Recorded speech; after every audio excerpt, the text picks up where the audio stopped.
Hello everyone, welcome back to our Kebla Kebli channel.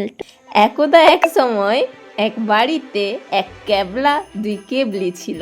তারা একদিন হঠাৎ সিদ্ধান্ত নিল যে কাঁথিতে জুডিওতে যাব বলে।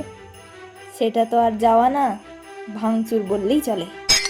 ইয়েস, এরপর জেনে নিন কি করে জুডিও পৌঁছবেন।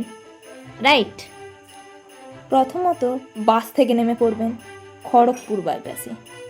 নেমে পড়ার পর সোজা পথ ধরে হাঁটতে হাঁটতে হাঁটতে হাঁটতে হাঁটতে হাঁটতে সামনে। দাঁড়া, চুপ কর, আরো কত হাঁটবে? দাঁড়া, কিছুক্ষণ হাঁটার পর আপনি পৌঁছে যাবেন জুডিওতে। হঠাৎ দেখতে পারবেন বড় বড় লেখা আছে জুডিও।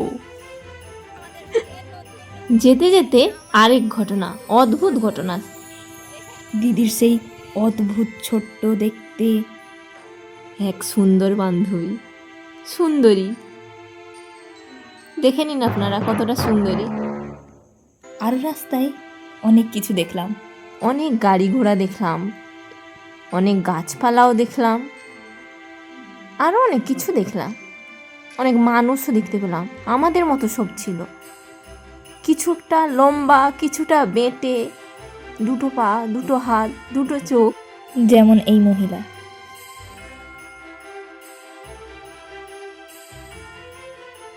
এ আরেক অদ্ভুত ঘটনা। পকেটে মাত্র 2 টাকা আর হাতে জামার বিশাল লিস্ট। এদিকে ঘড়িও চলতে আছে, টিক টিক টিক। বাসের সময় এগিয়ে আসছে, ঘনিয়ে আসছে। আমাদের খুব তাড়াতাড়ি সব কেনাকাটি করে এগিয়ে যেতে হবে বাড়ির দিকে। কিন্তু এদিকে পছন্দ শেষ হয় না। দূর বাবা, এবার বাড়ি চল তো। এবার ভিডিও করাটাও শেষ করে। ওই ছেলেদের সেশন।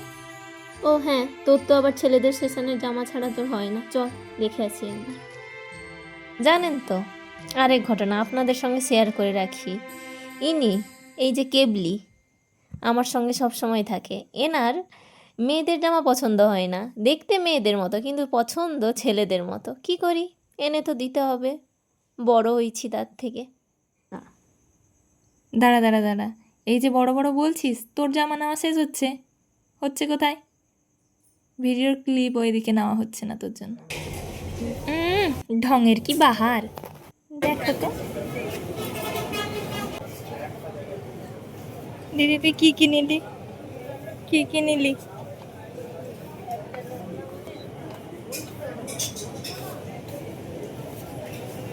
হাসি দিচ্ছে পাশ দিয়ে, কোথায় বাড়ি আছে? ইনি যে এখানে কি ভেবে চলেছেন আমি কোনো মতেই বুঝতে পারলাম না এখনও। ভিডিওটা বারবার দেখছি। যাই হোক, অবশেষে লোকেশানটা বলি। যারা দীঘা বা রামনগর থেকে আসছেন, বাস থেকে নেমে খড়গপুর বাইপাস থেকে মেছোদা যাওয়ার রাস্তায় 5 মিনিট হাঁটলে খড়গপুর থেকে সিসিএলএমএস কলেজের অপোজিট সাইডে আমাদের নতুন জুডিও। অবশেষে পয়সা না থাকা অবস্থায় পয়সা ধ্বংস করে আমরা জুডিও থেকে বেরিয়ে এলাম। এই এখানে দুজন মারপিট করতে করতে আর পয়সা যে করুন অবস্থা, কথা বলতে বলতে এগিয়ে যাচ্ছে। অবশেষে পয়সা ধ্বংস করে দিদির কাছ থেকে 2টো জামা হাতিয়ে নিয়ে আমরা পৌঁছে যাচ্ছি ঘরের দিকে। দিদি এনে তো নিলাম, কিন্তু অনেক কষ্ট হচ্ছে।